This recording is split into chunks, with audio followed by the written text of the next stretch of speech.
इंदिरा राजीव सोनिया को बनाया सिरमौर। अब यूपी से गांधी परिवार का मोह भंग। राहुल प्रियंका की रणनीति क्या होगी आगे। यूपी में कांग्रेस की लोकसभा चुनाव को लेकर रणनीति पर चर्चाएं तेज। यूपी जोड़ो यात्रा से गांधी परिवार की दूरी पर उठ रहे हैं सवाल। क्या राहुल गांधी अमेठी से लोकसभा चुनाव लड़ेंगे? अपने दम पर कुछ कर दिखाने का संदेश। 2022 विधानसभा चुनाव में इतिहास का सबसे खराब प्रदर्शन। चलिए दोस्तों, इन सारी खबरों को बड़े विस्तार से जानते हैं और आप लोगों से अनुरोध है, चैनल को सब्सक्राइब करें, बेल आइकन जरूर दबाएं, क्योंकि मेरे आने वाली वीडियो का लिंक सबसे पहले आपको मिलेगा। उत्तर प्रदेश में 20 दिसंबर से कांग्रेस की यूपी जोड़ो यात्रा शुरू हो चुकी है। सहारनपुर के प्रसिद्ध पीठ शंकुभरी मंदिर पर पूजा अर्चना करके यह यात्रा शुरू हो गई है। यूपी कांग्रेस के प्रदेश अध्यक्ष अजय राय इस यात्रा का नेतृत्व कर रहे हैं, लेकिन राहुल गांधी प्रियंका गांधी को लोग ढूंढ रहे हैं। हाल के वर्षों में यह पहला मौका है कि जब यूपी में कांग्रेस का इतना बड़ा आयोजन हो रहा है कि इसमें गांधी परिवार से कोई भी शामिल नहीं है। लोगों के मन में सवाल उठ रहे हैं कि ऐसा क्यों? तो इसका जवाब तलाशने के लिए दिल्ली में पिछले दिनों हुई एक बैठक पर ध्यान देना होगा। पिछले दिनों ऑल इंडिया कांग्रेस कमेटी दफ्तर में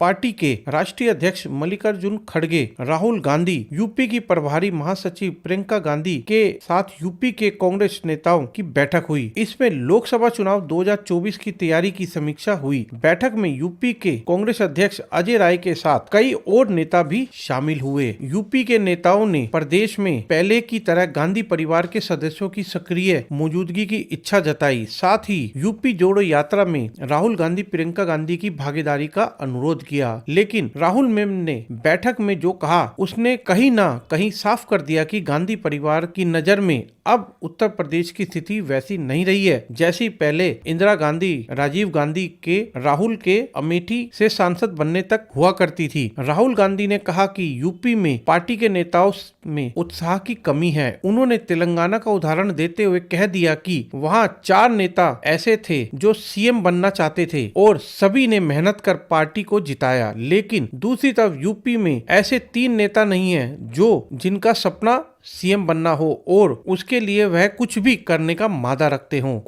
कुल मिलाकर यूपी के नेता बस केंद्रीय नेतृत्व के ही भरोसे रहना चाहते हैं, जिसकी वजह से वहां ना ही पार्टी खड़ी हो पा रही है और ना ही जीत मिल रही है। राहुल का इस बयान पर लखनऊ के सत्ता के गलियारों में खूब चर्चा चल रही है। राजनीतिक विश्लेषक इसे अलग अलग नजरिए से देख रहे हैं। राहुल गांधी के बयान को लेकर माना जा रहा है कि उन्होंने उत्तर प्रदेश के कांग्रेस नेताओं को कड़ा संदेश दे दिया है कि पहले अपने दम पर संगठन को खड़ा कीजिए, कुछ करके दिखाइए, फिर केंद्रीय नेतृत्व या गांधी परिवार से उम्मीद कीजिए। वैसे ही राहुल की इस तल्खी का आधार भी है। वह 1999 से लगातार अमेठी के सांसद रहे हैं, लगातार यूपी में एक्टिव रहे हैं, लेकिन संगठन खड़ा नहीं हो सका। राहुल गांधी के दौरों पर नजर डाले तो कांग्रेसी नेताओं की भीड़ एयरपोर्ट से उनके सभा स्थल पर खूब दिखाई देती थी। वह अमेठी का दौरा करने आते थे तो लखनऊ से अमेठी तक तमाम कांग्रेसी नेता उमड़ पड़ते थे, लेकिन जैसे ही वह दिल्ली लौटते और यूपी कांग्रेस दफ्तर में सन्नाटा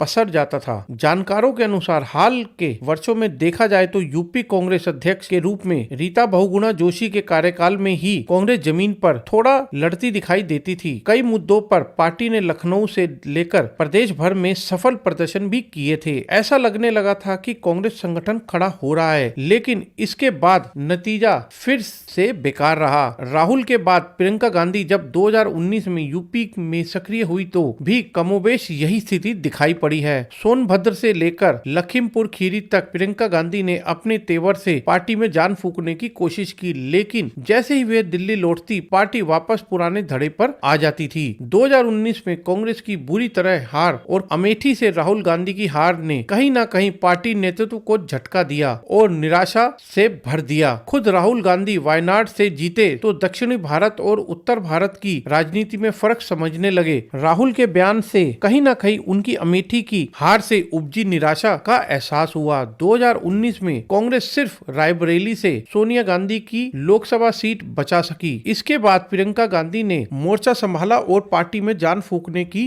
जी तोड़ कोशिश की। वह लखनऊ में कैंप भी करने लगी, लेकिन चुनाव में कांग्रेस को अपने इतिहास की सबसे बुरी हार का मुंह देखना पड़ा। इस चुनाव में कांग्रेस ने 403 विधानसभा सीटों में से 399 पर अपने प्रत्याशी उतारे थे। इनमें से 387 प्रत्याशियों की जमानत तक जब्त हो गई और पार्टी सिर्फ 2 सीटें ही जीत सकी।